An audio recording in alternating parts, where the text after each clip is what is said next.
Well, first up, I should warn you, this is very casual. I really don't like the presentations going where people start to fall asleep. So if you see me dancing around, that's one of the reasons. It's very informal. If you have any questions through the course of it, I know there is going to be a Q&A at the end, but if you have any other questions, like if you see something or you might say something, just feel free to kind of like scream it out there. I do have the speakers over here. The camera I have is on a tether, so I am going to be bringing it around so you can actually see some things. And I'm going to try to get it oriented where you can see it pretty good. Well, I guess the first thing we should do is start off with the station.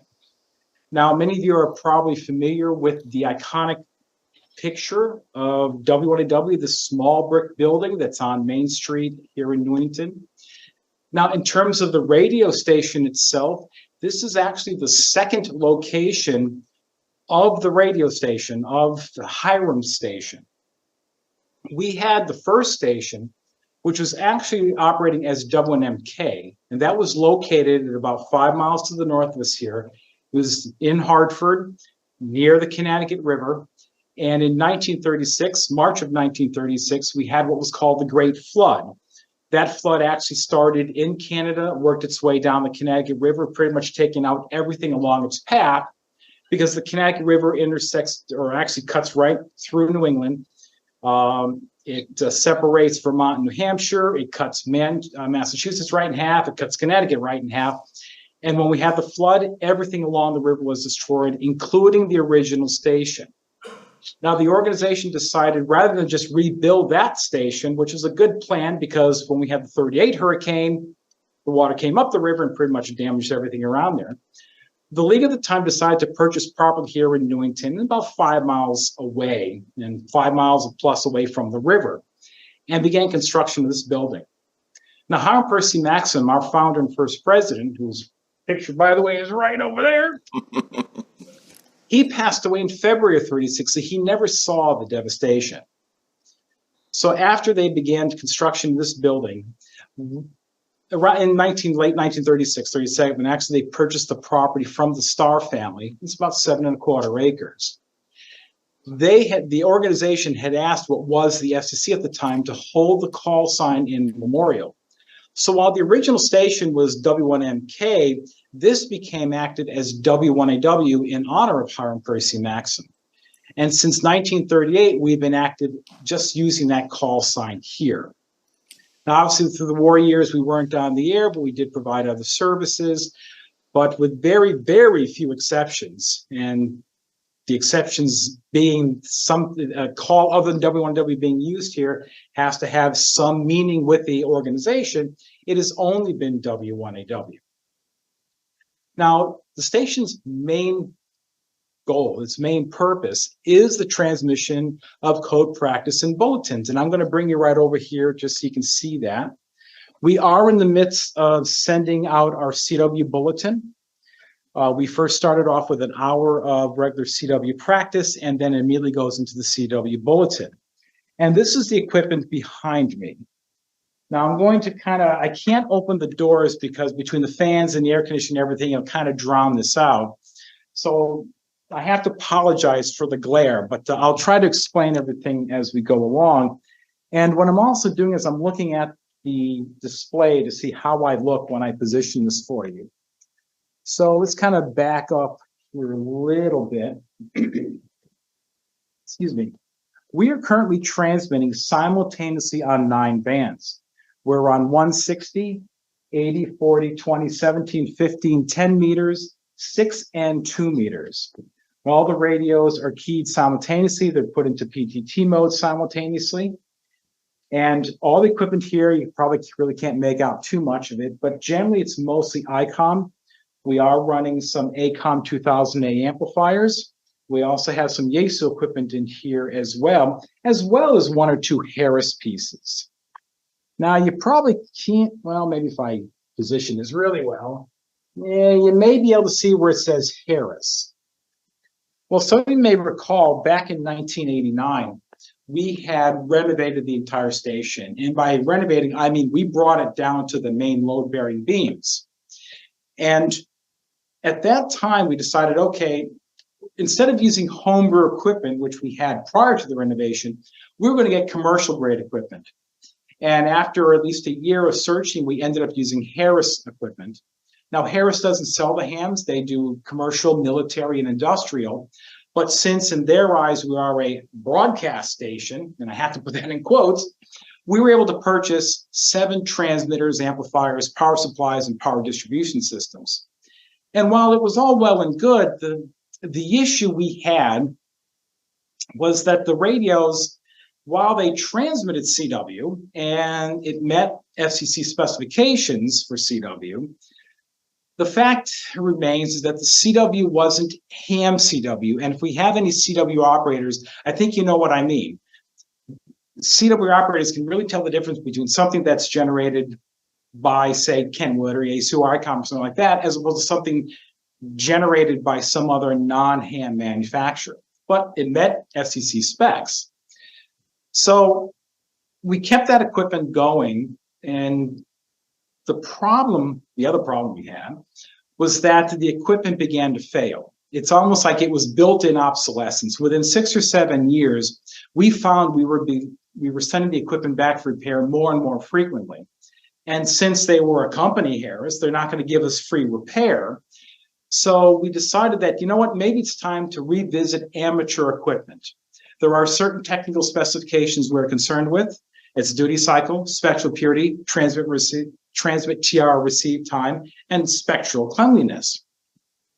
Well, maybe back in 1987, 88, when this whole process started, we couldn't get a really good consensus, but anymore, any one of these manufacturers meets those technical specifications because, quite frankly, most of these manufacturers do equipment for other services, aeronautical, maritime, mobile, so on and so forth. So we are able now to incorporate amateur grade equipment in here. And we're using predominantly ICOMs. We do that in part because, well, okay, we're using IC 7300s. They have a small footprint. It's not a high-end radio. And since we do purchase the stuff directly off the shelf, this equipment is not donated. And that is due to the depreciation and so forth. That's the accountants, that's their worry. I can get this radio for about $1,000 once we get all the rebates and everything. So I'm not really taxing my accounts, and I have a very good radio to use. And quite frankly, if Yaesu or Ken were to come out with something very similar to the 7300, I know they kind of have models out like that, but if they were to do that, I would use that as well. My concern is that I have a good radio, it's stable, it's clean, it produces really good CW, and it fits in this location here, and we can easily connect it with our equipment. So I'm going to kind of bring this over a little bit.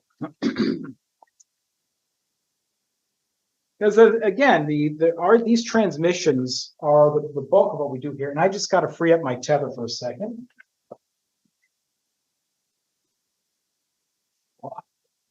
Okay, let's see here. I'm going to try to picture this a little bit. There we go. Okay. So this is the left side of the transmitting rack. And see if I were to open it, it does kind of get noisy. This also helps with the air conditioning side as well. Now this patch panel here, this is used to connect all the different antennas from the various towers that I have, and we'll be talking about that a little later, to all the different operating studios that we have for visitor operating. These antennas over here, these lines are used to connect antennas to all the different transmitters you see here. And I'm not sure if you can see that through the glass. You can kind of see the meters moving. Because, well, again, we're in the midst of a transmission. Now, all of our transmissions, and we do have 2 types. We have the scheduled stuff and we have the visitor stuff. But for all the scheduled stuff, for our CW digital, we are using FL Digi. And I'm going to kind of screen right around there. Ah, good shot. We're using FL Digi. We incorporated FL Digi back in 2012 for our digital stuff, but at the time, the CW was audio CW, and I really didn't want to risk, even though it's legal, to just send audio CW. Well, fast forward a few years, and now FLDigi handles hard CW keying because that's what I want. I want to be able to hard CW key all these transmitters. Now, our system here has a keying matrix that was built as part of the renovation. It handles the PTT and CW keying, and FLDigi interfaces with that very well. Now, the nice thing about using FLDigi is, first off, it's free. Second, the author is still around, and he has individuals that help him with the software. So when it came to incorporating FLDigi as part of our regular broadcast schedule and our equipment, it was easy. If I had an issue, I contacted him. We would work back and forth to get this program implemented so when I can use it for here. So when it comes to running, say, tonight's run, the 7 p.m. run, you can't really see it, but I have macros. And the 7 p.m. run would have started off as fast. So I click the button that says 7 p.m. Thursday fast, and I just kind of sit back. Now, even though the computer is controlling all the keying signals and so forth, it does not handle the actual switching into transmit mode. That is done over here. And again, I have to apologize for the little jitteriness of it. I want to try to make sure you guys can see everything. So this panel here is used to control all the transmit. It controls the power. It also controls all the keying. And we actually have a master TR switch. So at any time, if I have to test all the transmitters, I can key them all simultaneously. If I have to take one off the air, I can do it without affecting all the other ones. And the master TR switch essentially tells these things either to transmit or not. So even when the program is running, until we actually manually change this over, we are not on the air. Now, other parts of our console here, because this whole area here is used primarily for all of our bulletins and code practice, we have an SDR with a screen that we use to monitor our transmissions, and you kind of can see we're monitoring 15 meters. That just gives us a relative idea of how our signal sounds. We have a patch panel here that we use to take audio from the computer, but also the microphone, because we still have a 9:45 p.m. Eastern audio bulletin. And that takes all the data and pumps it back into the racks behind me. Now, I want to mention a little bit about why we're on 9 bands. W1AW is considered a bulletin station. So via the rules, and these are rules that we know were written for W1AW decades ago, but the rules essentially state that if we're to do this, if we're to be a bulletin station of this magnitude, we have to be on a minimum of 6 HF and medium frequency bands simultaneously, provide a minimum of 40 hours a week CW and bulletin transmissions, not counting the digital or phone. We have to provide a schedule, a printed schedule, current printed schedule, 30 days in advance. And I have to take the necessary steps to maximize the coverage. In other words, the SEC is kind of saying, okay, if you're going to be a bulletin station transmitting, which are considered one-way transmissions on amateur frequencies, then you've got this whole list of rules that you better follow, otherwise you can't do it. So we make sure that we follow those rules to the letter. Any change to the schedule, I have to give 30 days notice. I can't just arbitrarily say, you know what, I don't feel like being on 75 or 80 meters tonight, I'm just going to be off. Well, unless I have a technical reason, I have to be there because my published schedule says so. I have to run as much power as I could. And we are limited, like everyone else, to 1,500 watts. But I have to run as much power as I can into antennas that have high gain associated with them so I can maximize my coverage. Now, when I use the term broadcast, I use that truly in a technical sense because these are technically broadcasts. The difference between what constitutes, and this is in the eyes of the SEC, what's a broadcast and what's a broadcast of this nature is the content. And this is actually another ruling, if you will, that we got from the SEC. The SEC considers a general broadcast the transmission of any material that is of interest to the general public. FM, AM stations, television stations, what have you, those are considered broadcasts because the information that they transmit generally is an interest to the general public. Our transmissions are a little different. Now, it doesn't matter that anyone can monitor our transmissions. I mean, you can buy a shortwave receiver, tune around 3581.5 and listen to our CW, and that's okay. The SEC says, well, we don't, that's not the issue. The issue is the content. And so when it comes to our content of our transmissions, they're specific to amateur radio operators only. Doesn't matter that anyone can copy them, but it's directed towards amateur radio operators only. And that's one of the reasons why you'll never hear in our on-air transmissions information about book sales or membership or what's going on in the town of Newington or anything like that, because then the content has actually crossed over the line and is of interest to the general public. So when you're monitoring our bulletins, if you copy them, you might think, well, this is very specific information.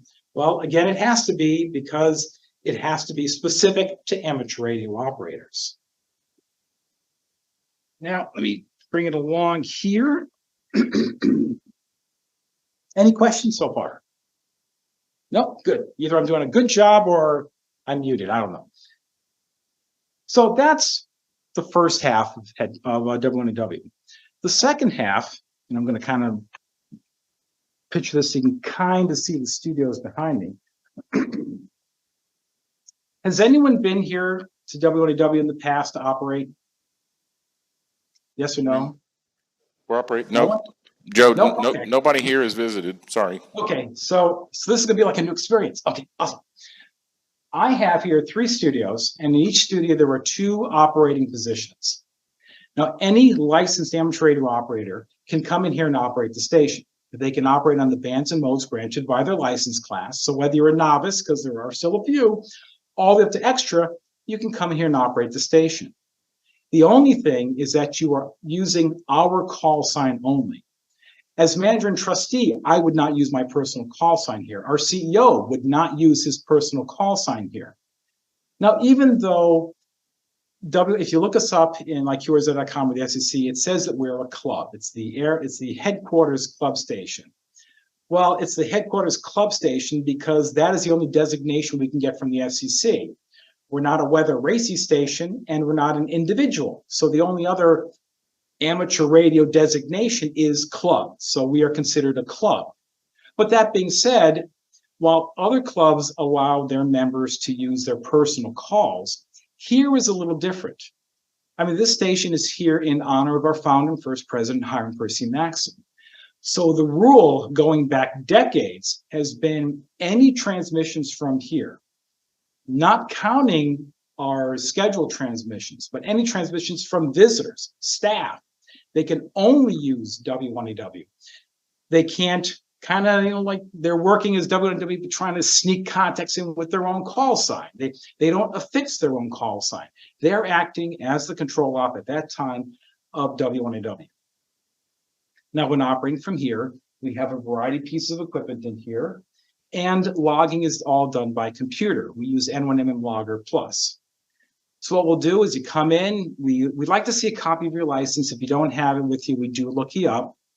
And you kind of tell us what you want to do. Do you want to go on 20 phone? Do you want to do 12 meter CW? Do you have a rig in mind? If not, we just kind of start everybody off in the first studio and work our way.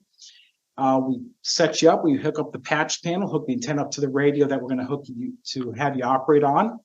We give you a little primer as to how to use the radio and the logging, and then you go to town. And depending upon conditions, if they're good, you can get on the air and start calling CQs W1AW. Chances are really good after a few minutes, you'll probably have a small pileup on you because thankfully, everyone still wants to work at W1AW. And in that vein, we still send out QSL cards for anyone that sends in their card to us. So even though we have Log with the World, we utilize LOTW, we still send out QSL cards as well.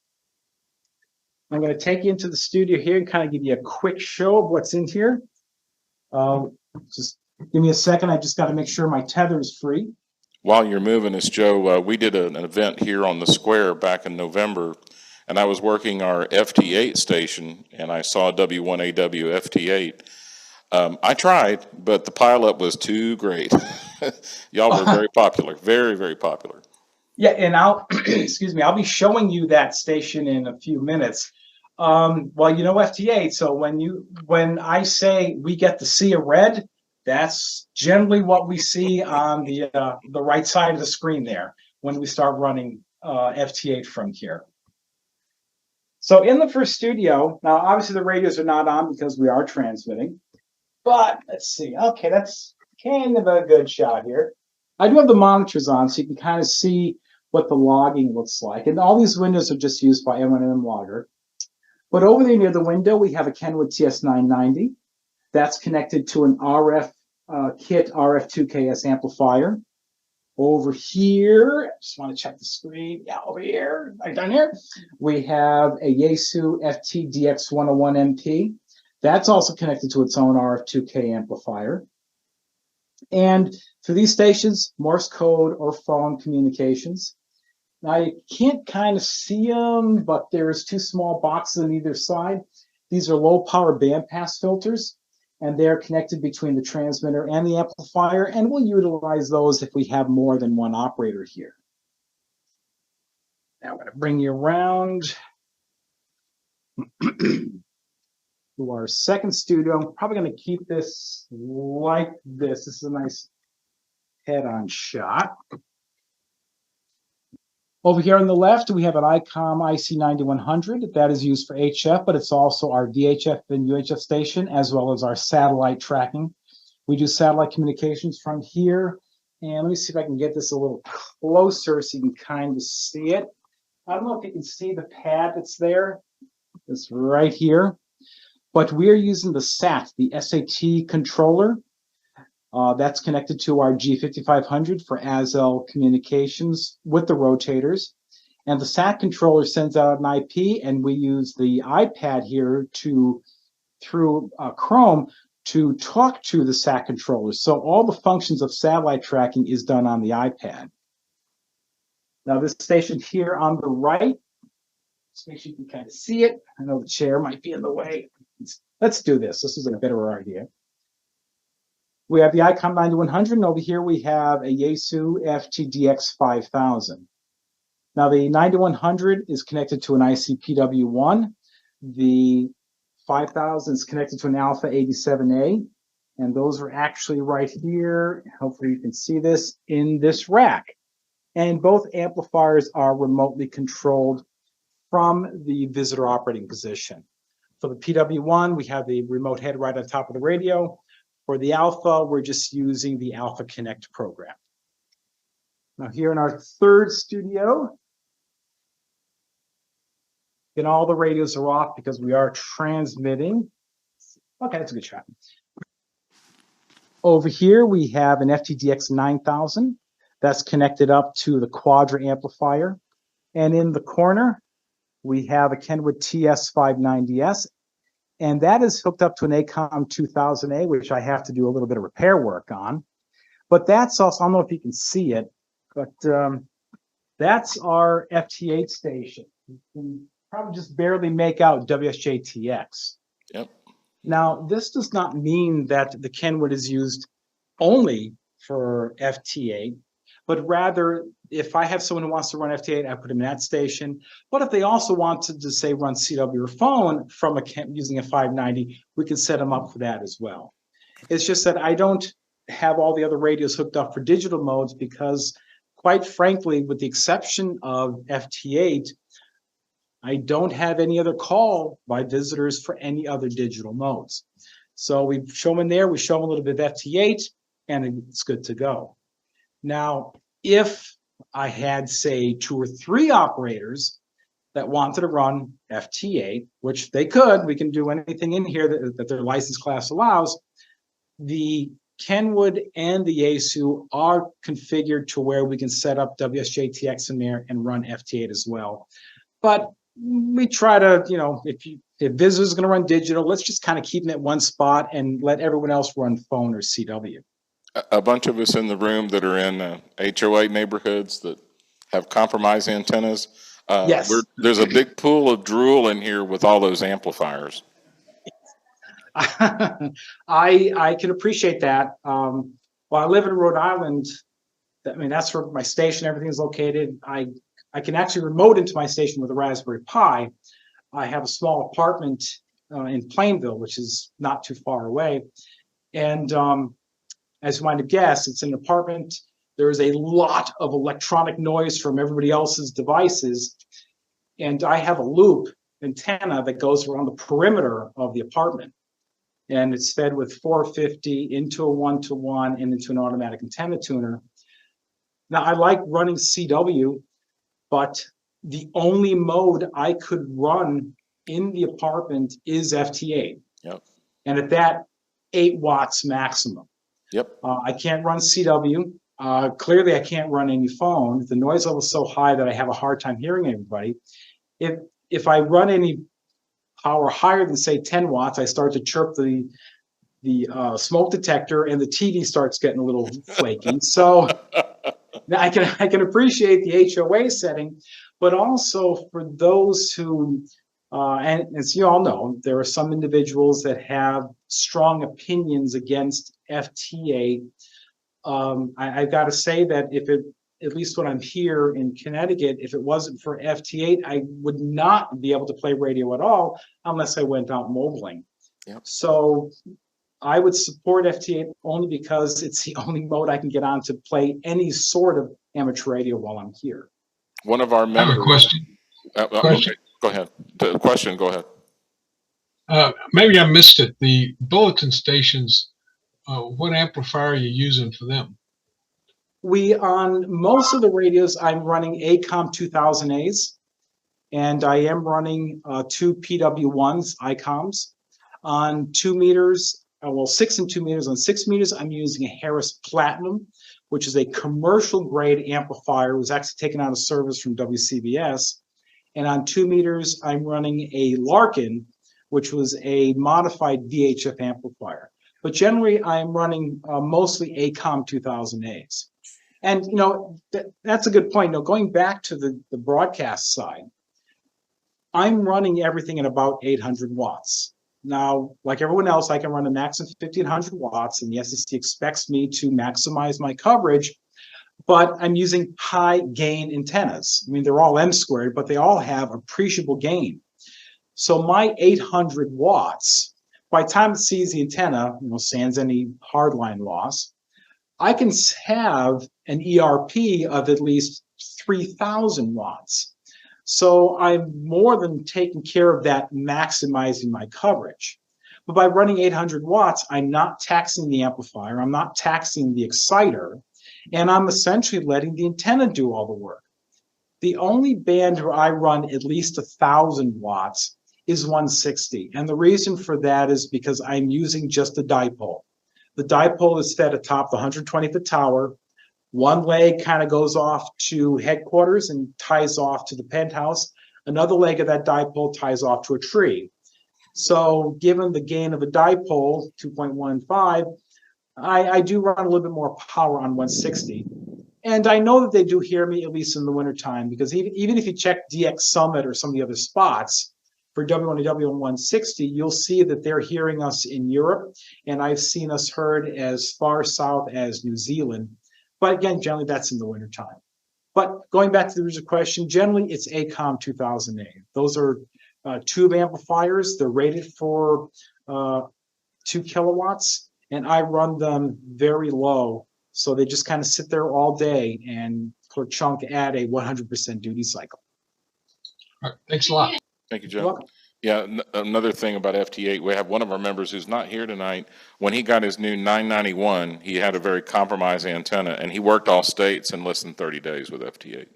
Exactly. And as you know from the bio, I've been here for a long time. I've seen a lot of different things go on in amateur radio. Even when I took over from here, the 3 digital modes we were using were RTTY, because it is a legacy, and we still use that. AmTOR and FEC. Well, there was nobody running AmTOR FEC or ASCII for general amateur radio communications anymore. And even RTTY, most of it is during the contests.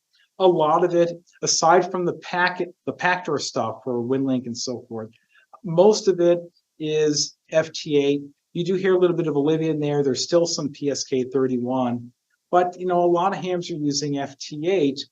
And for those individuals like this person who has a compromised system to begin with, let them run FT8. They're on the air and they're having fun. And isn't that more important than deciding what mode might be detrimental to amateur radio or not? Absolutely. And I say that because we get a lot of people here from around the world. And of course, there's a lot of opinions about a lot of things. And so we hear that from some hams. So sure. Hams that have been ham radio operators for a very long time, that they don't see the thrill of FTA. They don't see anything to do with FTA, and that's fine. But for the young ham especially, the ones we want to get into amateur radio, when you can run FT8 on a Raspberry Pi, and you can use this new technology, and you can get a simple radio. You go out and you find a 718 or the FT815 or something like that, a small radio, and you're now making low power contacts, or just contacts in general with this new technology. Isn't that what we want? We want to be able to get people into amateur radio. Sure. And if FT8 is going to be that gateway drug into amateur radio, then fine. At least it gives them an idea of what they can do in amateur radio, and then from there they can run voice communications or CW communications. It's just they're getting on the air and having fun.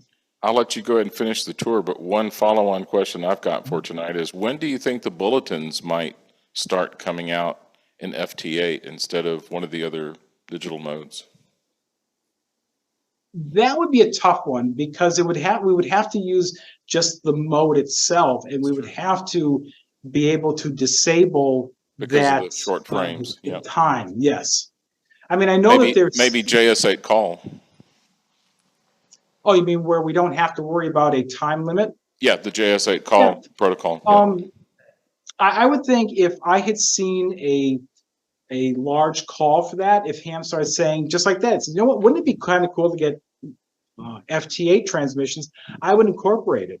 The beauty about now being able to run Windows 11 and so forth, which I didn't have before, and with FL Digi, is that now I'm no longer tied to any 1, 2, or 3 modes. Mm-hmm. I mean, yes, currently we're running RTTY, PSK 31, and MFSK 16, right. But again, the beauty of FL Digi is, well, we may never drop RTTY because it's a legacy mode, but we may decide, you know what, let's start sending these in Olivia. Let's, for the heck of it, send using one of the, like Feldhell. Sure. In addition, maybe we will eventually incorporate FT8 as one of our digital modes, as long as hams are using it to copy our bulletins, or even like some hams, they use this more as a frequency reference than anything else. I don't see any reason why we couldn't do that. I'll say it's the field of dreams thing. Perhaps maybe if you guys do it once in a while, if you build it, maybe we'll come. You'll spawn interest in some of these other modes that some of us would like to play with, but haven't found a reason to. So I'll let you go ahead and finish your tour. When you said M squared antennas, a couple of big eyes lit up. So you need to talk about the antenna farm. Yeah, and actually, it's just about to go into that. Unfortunately, it's kind of dark, so I can't show you anything. The tether does give me a little bit of leeway, but if this was a summertime presentation, I can give you a quick glimpse. But here on the property, it's about 7¼ acres. I have 3 60-foot towers, they're Roan SSB self-supporting, and one 120-foot tower that's a Roan 65. Actually, it's the bottom 120 feet of a Roan 65 broadcast tower. Now, that tower has predominantly all of the antennas I use for all of our scheduled transmissions. On 20 meters and 15 meters, I'm using 2 5-element Yagis and 2 4-element Yagis fed in parallel. I can't use the term phased because the tower is so populated that I could never get the antennas at the right locations where they're in phase, but they are fed in parallel and oriented. So where I have coverage from, say, the Maritimes all the way down to Puerto Rico on 20 and 15 meters. So it's just the way they oriented. I have this big swath that I cover. Of course, everything is pointed towards the west. On the other towers, we have all mounted band antennas, 20 meter. Well, on top of the 120 foot, we have 20 and 40. Those are for visitors. But my north tower, I have 6 meters, 10 meters, 17 meters, 2 meters, and 440, all for visitor operating. My south tower, that houses the 17-meter antenna we use for our scheduled transmissions, but that also has 12, 15, and 30 meters. I have 3 elements on 30, and of course, those are all used for the visitor operations. On the tower closest to the building, we call it the satellite tower because, well, it has our satellite antennas. We have crossed Yagis for 2 meters, 70 centimeters. We have a Yagi for 1296 and a barbecue grill for 2.4 gig. It has a down converter on that, and that's used primarily for reception at 2.4 gigs. And those antennas are on the Yaesu Azel, and we use that for all of our satellite work from here. We have 4-inch conduits running to each one of the towers, and we are running 1/2-inch Andrews to every one of the towers. In the tower boxes, these are just outside the tower, and the towers are in a fenced area. We have polyphasers. The hard line essentially goes right up into the polyphaser. From out of the polyphaser, we have a small coaxial jumper, and from there, hard line all the way up the tower. And where the hard line is terminated, that's where we have a small coaxial pigtail that goes to the various antennas because they're all rotatable. Oh, and I should mention, you can't really see it in the racks, but for rotating antennas, we're using the Orions, the OR2800s, but we're using the Green Heron Everywhere rotator controllers, the RT21s. So visitors here can rotate their antennas using the small compass rose that's on the screen. This way, we don't have to worry about patching in rotators or anything like that. Now, one last thing I'd like to show you. Unfortunately, I cannot demonstrate her because if I do, she dumps this camera. But let me kind of position this, and let me just take a quick look to see if you can see that at all, because I have to go into the other room. This is the foyer of W1AW, by the way. Okay. So you can kind of see it. It's behind plexiglass, but this is Hiram Maxim's rotary spark gap transmitter, Old Betsy. And I got her functional for the 2014 centennial. So she does work, although she does get a little finicky now and then. Sometimes she doesn't want to give the arc, sometimes she does. But what we do is we will control it, remotely control it from Hiram's desk, which I'll show you in a couple of seconds. We provide a low voltage to a triac keyer I built that puts 120 volts AC on a high voltage transformer. And see if I can kind of move this over a little bit more. Hopefully my tether will take it. So hopefully you're seeing a little bit more of the innards of this thing. We generate 12,000 volts AC. That 12,000 volts goes between 2 points here on Old Betsy. There is a 4-point rotary, and I hope you can see that. And these points here come close to 2 other points on either side of Old Betsy. We are keying it with a CW key, the low voltage that is. So we get a high voltage across those points. The air breaks down and arc is generated. And that energy is fed back through what's called the oscillation transformer. And we're using an LED light to act as the load. So she does work, and we usually will demonstrate her, but we found that when I do demonstrate her, she dumps this camera. And I have to go over, unplug it, wait for the thing to reset, and then plug it back in. Now, this foyer here, a little bit more history, was not part of the original station. This part, the foyer, was actually added in '67 when they built the first half of ARL headquarters. Because prior to that, it was just W1AW. Now over here, and hopefully you can see that, we have, there's our Ted Turner colorized version of Hiram Maxim, but this is Hiram Maxim's roll top desk. We know it's his desk only because of the source of the desk. This was donated back to us from the Haviland family. We know through historical record that the Maxim and Haviland family had a long-standing connection. And they came to us in 2008 saying they kind of ran out of family members to give this to if we would like it back. So, of course, we took it. And it's just more on display here than anything else. And over here, I'm going to back this up a little bit. I'm going to turn on the lights. I usually don't keep them on. And let me just see if you can see that.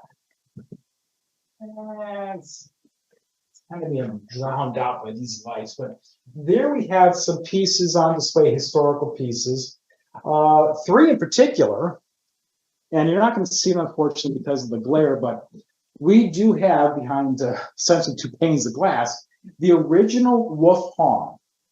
And some of you may know the story of the wolf hong. That is one of the instruments of torture that was born out of a series of articles entitled Rotten Radio that was written by Tom, or the old man, who was affectionately Hiram Maxim. And this showed up on his doorstop one day because it was meant to punish operators that had bad arc transmissions. Out of that came, and you can't see it unfortunately too much, but we have the Ready Snitch and Ugarum, also instruments of torture. I mean, these are all tongue-in-cheek, but they're so entrenched in the history of W1AW and the organization that we still have them on display. So we're going to kind of come in here. And for those of you who might get On the Air magazine or listen to the podcast, I want to show you my workshop, which I've been told I'm not allowed to show anybody because it's messy, but I always show it during the presentations anyway, because I want hams to know that W1AW, while it looks all nice and neat and clean here, we're electronics service. We have to do this stuff. So it is our transmitting bay. And it does get loud in here, but here is my shop. And so you can kind of see that it's actually a little organized. This actually is not that bad, but we build stuff in here. We build stuff and fix stuff for W1AW. We'll build stuff or fix stuff for ARL staff. That is all done in here. That is a K2 that I'm testing right now. And that'll probably go into one of the junk box bins when I get it working. But we have a fully functional workshop. So let me just shut this down. The workshop, if you can believe it, is actually part of the cooling system for the racks. So we do have to keep the door closed. And let me just get you back here. So that's pretty much it. There we go. Of at least stuff I can show you. I mean, here at W1AW, we do run a Winlink station for HF and VHF. We have our own ROP node 4292, that I generally try to monitor. We run an Echolink conference server that hams can use to connect to and listen to our transmissions in real time. This is not some store and forward. And we also have D-Star equipment in here as well. There is a D-Star repeater, W1HQ, which is on 23 centimeters. That's actually located in the lab. Excuse me. That we try to connect to when that system is up and running. So that's pretty much it. I can talk forever, but I know that we do have some time limitations. But if there's any other questions, I'm more than happy to answer them for you. Okay, so I see there is what appears to be a security camera above your head. So one question, yep. No, So, that's a motion sensor for the alarm here. Okay, so that was the question is, you know, most of us or all of us are ARRL members, and you've got the best toys on the planet, but I'd fear, because of how just the whole world is these days, if it's not nailed down, even if it is nailed down, it'll walk away. So, and I'm not trying to get you to violate any security, but I'm sure there's got to be a lot of security around this stuff, so we would hate for anything to, you know, disappear. Well, there is. We have glass breakage, and this isn't just something we just put in. I mean, this was our alarm system was actually put in back in the 80s. But we have glass breakage. All the doors have the sensors on them. So when the alarm is armed, if any of the doors are opened, because there is technically just 3 doors here, it triggers the alarm. We have there that's a motion sensor, and as you can kind of see, it goes red whenever I walk across it. We have I don't know if you can kind of see it, but that little one right there, that's a sound sensor. So if something were to occur and it's tripped, the alarm company can actually listen in on what's going on here. So there are, and we do have the iron bars on the windows, but those, if you recall the old pictures, were here when they built it. That was more for aesthetics than anything else, but we have the iron on the windows as well. So there is a lot of security here because there is a lot of equipment here. Yep. And there are cameras on the building as well. Right. Okay. Questions from the room? I can't wait to visit. There's a whole bunch of people getting ready to go pack their cars and head to the northeast. Okay, come on down. We'll get you on the We're getting a question from the room. Hang on. Yeah, you said you run 700 watts or so. Do you do that on FT8 also? So when you're running FT8, what kind of power do you typically have your people run FT8 usually? Usually I have the radio set at about 75 watts. Yeah. Which is plenty for FT8. It truly is. I mean, again, the amplifier's in there, but really to run 400 or 500 watts on FT8 is kind of crazy. Right. That amplifier is there. Generally, if I have a visitor that wants to use the radio, but say run CW or phone. Sure. But the radio itself is set at 75 watts. I don't set anything to the maximum because like old school, that extra 25 watts, I'm not getting anything out of my signal. We don't use HOA, but I'll tell you, 450 watts is great with a mag loop antenna. Oh, yeah. One of our guys here has that. What's the brand name? It's, The from Spain. from Italy. It's the Italian mag loop. That really nice Italian mag loop. One of our guys has it, and he goes 450 watts, and that mag loop is a lot of power. That's great, man. Yeah, it's great. So you can brag. What's your longest FT8 contact with only 8 watts in a loop around the apartment? What's your longest contact? Oh, I would have to say it's into Europe. I was great. able to work into actually HB0. Nice. On that.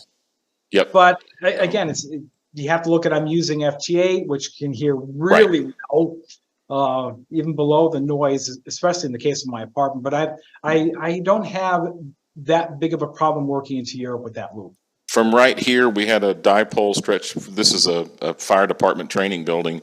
We were working right behind the building with a dipole, and we used FT8 last November, and we did Japan, and where was the other one? With I think it was 20 watts.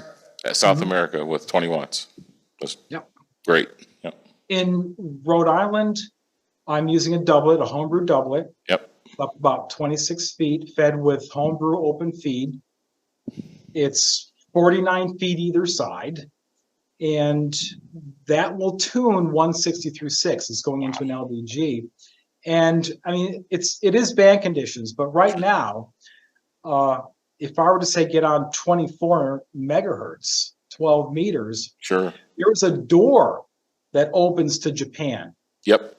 And because it's Rhode Island, I can sit there, not that I'm running a pileup, but I can pick off Japanese station after Japanese station on FT8. And that station is set up for 50 watts. Yeah, yeah. Because again, going from 50 to 100 is only 3 dB. It's half an S unit. It's not going to make any difference. And, I still get loss anyway. So those are the selling points of this particular mode. When does the station get the busiest? When do you get the peak visitors? Was it, I guess, during the summertime? It's during the late spring, early summer, and then late summer. Winter months, I do have a daily visitor. He lives in West Hartford, so he's not too far down the road from us. But he's a daily visitor, and he runs 99% CW. Wow. And it's high-speed CW. And it's cool. And he can get on there, and he just generates a pileup running CW because we're normally not on CW. So right now I'm seeing a visitor every day. Okay. But our busiest time usually starts around date because people are traveling, it's springtime, and that will stretch all the way into, say, when school starts. Sure. And then it gets a little quiet. One of my busiest times is between Christmas and New Year's. Oh, Because wow. everybody's off, if they're traveling. Sure. I will actually have small groups that will schedule their time to come in here. I have a group of hams traditionally that come generally the Wednesday between Christmas and New Year's. They're called the Three Steves and a Kurt. They've been doing it for years. Three Steves and a Herb. Okay. Three Steves and a Kurt. Kurt. And they all get on the air, and their point is to get their Was Award, their Worked All Steves. And they're the only group that I will give them the snippet of the log that of excuses they made. Because if you work the Three Steves, so you check the spotting and so on, you work us on, say, 3 different bands, you work 3 of the Steves, they will issue you their Was Award, their Worked All Steves Award. Worked all Steves. That's Worked good. all Steves. Now this year, Christmas falls on a Wednesday, so they'll either come Tuesday or Thursday. Yeah. And it's it's the Three Steves and a Kurt operation. That's and, great. If you look them up, there's pictures of them being here, and they were a terrible bunch of guys. They harangued me horribly, but I always look forward to them coming every year. Some of those kind of contests are fun. It's like the, 13 Colonies. That's another real fun one every year. Yep. Really fun. I've been shooting for that every year. They have a beautiful certificate. Yeah. Any other questions from the room? Yes, Mike. I have a microphone. You have a microphone, but you got to turn yourself up. Yes, turn myself up. For your guest operators, do they like to run power, or they say, no, 75 watts is good enough for whatever I'm doing, or, or Usually they like to run the power. okay. Wouldn't you, Mike? Wouldn't you? Not When really. I'm in here, I run the power because I normally don't. And it's nothing against QRP, but normally they ask if there's an amplifier on the radio, and so of course we'll turn it on. Right now in the Kenwood, because that amplifier was in a state of repair, but on all the other stations, yeah, we'll run power, and it's kind of a feel-good thing. They don't have to. I mean, even 100 watts out of these radios into these antennas, they're putting out a couple hundred watts of ERP. Sure. But when you are now, increasing your signal in dB levels, and they hear the W1AW, it's a lot of fun for the visitors. They always have a good time. What do you think's wrong with your Kenwood? Do you think it's finals or something else? No, the Kenwood's fine. The ACOM 2000A, it uses the 4CX800s. Yeah. Oh, yeah. And this one, it was something weird. I think we lost a leg because we have 3-phase 480 coming into the building. Wow. We must have lost a leg, and I think there was a spike. And after that, the amplifier started giving me all these problems. First, it was giving me bias voltage errors. Then when it got over that, it was giving me these microprocessor conflict errors. So I actually sent the tubes down to Airway Solutions, and they tested them. And sure enough, the tubes had bad. It could have been something came down the line. Yeah. But I do have 2 other tubes that I'll put back in there. I just got to adjust the bias voltages. Yeah. And then the amplifier will be back on. But the Kenwood itself is fine. So cool. If someone wanted to run it, they could just at 75 watts. Yep. Do you think over time you'll be moving more and more to solid state amps over time? I think eventually. Yep. While in the transmit racks, I have the PW1s, and of course the Harris and Larkin are all solid state. Sure. The rest are tube. And I run the PW1s because they've proven themselves. Mm-hmm. But that's for the broadcast side. I think if I had my own way, I would get the high power commercial grade tube amplifiers for that. Yeah. Because the tubes just are overall, unless there's issues, they're hardier. Yeah. But for here, where I still have some tube amplifiers, oh yes, I mean, aside from the Quadra, which is on the Yaesu, I'm running the RF-Kits RF2K. And knock on wood, I've yet to have any issues with them. Yep. And I can see eventually for the radios that don't have, say, 2 and 70, replacing the older amps with those RF2Ks, because for me, they just work very well. That's not to disparage any other amplifier. It really, really isn't. But for me, they work very well. Sure. And they cover 6 meters. I mean, the ACOMs, the 2000As do not cover 6 meters. In each one of these studios, every radio that has 6 meter capabilities has a position on my rack. So if a visitor wanted to run 6 meters in station 1, 2, or 3, they could, but it'd probably be barefoot for some of these radios. But again, I mean, long story short, yeah, I can see replacing everything with transistorized amplifiers for this, because they're not seeing the duty cycle that my broadcast stuff is seeing. Okay. Well, thank you for the virtual tour of W1AW.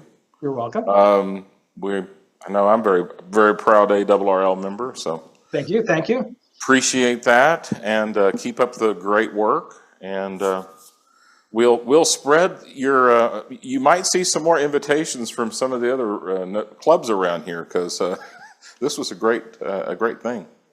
Oh, that's fine.